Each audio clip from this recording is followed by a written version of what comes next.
here we go. All right, we're gonna call this the car saga. Another chapter of schlock and all lore. So yeah, back in September, I took the job running the theater that I'm running now. I had planned to move out of Philadelphia in October and up to here.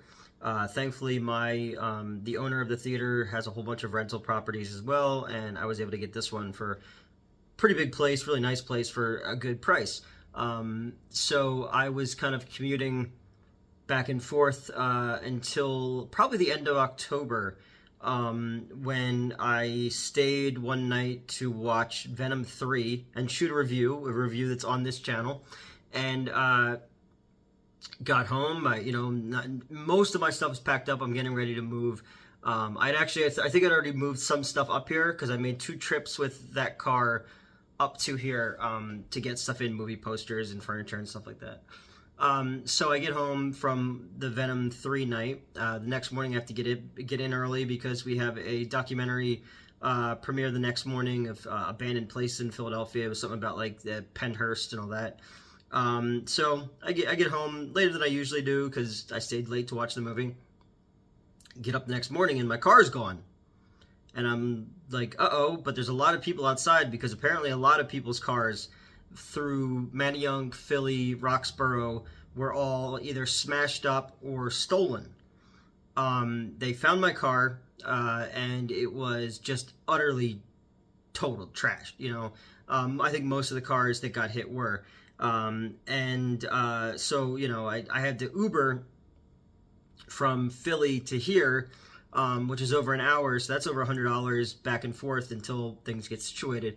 Now, I had Geico at the time, and I've had Geico since I was like 16, since I started driving, because you can get your license you can get your permit at 16, you get your license at 17 in New Jersey, so I'm without a car. I can't do much with the insurance company until the police report's written. That took forever because so many cars were hit. I was sans vehicle. I had basically had to get here and back while taking Ubers or the Mets or Melissa or somebody like that gave me a ride. And then thankfully my buddy Brian and my producer friend each have U-Hauls, like big box trucks, so they were able to help me get all my gear out of here and out of there and get it to here. So one good thing is I live right next door to my job, so I could go back and forth, but I was dreading the winter. I was dreading grocery shopping and all that kind of stuff. So finally we get the insurance company takes care of everything, and I had asked my old landlord, who I'm friendly with my old landlord still. I said, hey man, like I changed my address, but stuff hasn't been showing up to my new apartment. So it turns out that some stuff was delivered, but it wasn't involved, I guess, in the return address thing. So the new tenant just left it at the bottom of the steps in a pile. Well, within that pile was a summons to court for an unpaid ticket. And, I got no email alert of it. It was all paper, stuff. So I get, I go to renew my license. I'm getting ready to take the money I got from the insurance company for the car being totaled to get a new car.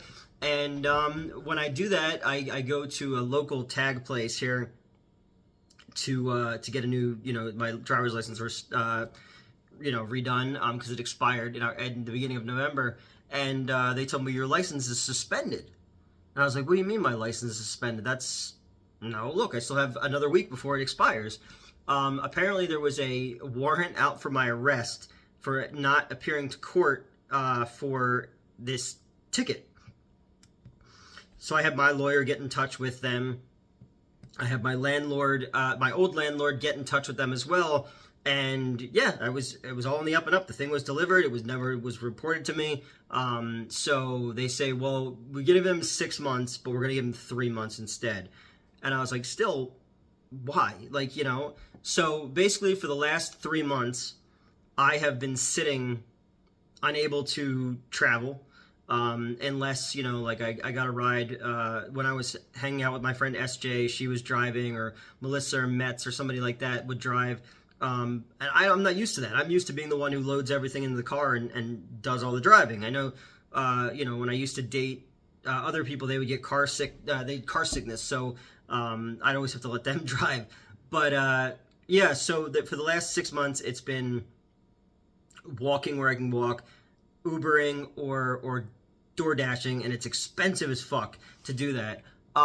So, and then on top of that, the production stuff has been sitting still since we filmed one last scene in December with Fallon and I, and then we filmed something in March with my friend SJ, and that's it. That's all I've been able to get done. I haven't been able to do editing done or anything like that because I need to be over at studio space, and I can't get there if I don't have a vehicle. So finally, I got my new license in the mail. I got everything all resolved. The ticket I wound up having to pay was like $75 or something like this. So all this mess over $75. But I'm now mobile, which is great because it's so nice outside. And I actually had a day off today.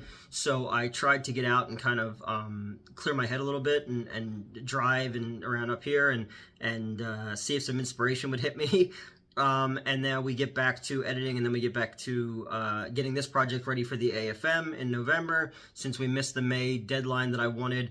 And that's totally my fault. I couldn't make other people drive me to, the editing studio and then sit with me for hours and hours and hours while I worked on that. I just all right, well, this has got to sit until I can do this on my own again. So I got a car. Got my license stuff fixed up, started making plans for the production stuff to get going again. So that was a October to June 1st hassle, of trying to get mobile. And I think this winter I missed out on so many things, aside from just like shooting and editing. Like I missed out on so many things, like meeting up with people and stuff that could have changed certain relationships, but they didn't, and I got to deal with that now. But here we are, and that's one less chapter, and now we can get back into a productive production chapter, because I was going fucking stir crazy sitting here. I felt like I was stuck. I felt like I was in prison, and I was working way too much, but I always do that anyway. But now it's like, all right, I made my schedule for the next 5 weeks. And I got it, lined up with everyone else who works for me schedule. And, yeah, now we can start doing the shit that I wanted to do back in February. But yeah, so that's it. So that's the ending of the car chapter. And, it's been a shitty couple months. Bureaucracy blows, but it is what it is. And just like that, one day with the car, and one day back into production. So huge weight off my chest to know that it's summertime and we can start making stuff again. I don't have to wait for other people, and I have the rest of this month to shape up Amityville Pool Toy Massacre, and then we have next month to do any reshoots that we need to do, and then to start production on the next one. So yeah, it's good to be on wheels again.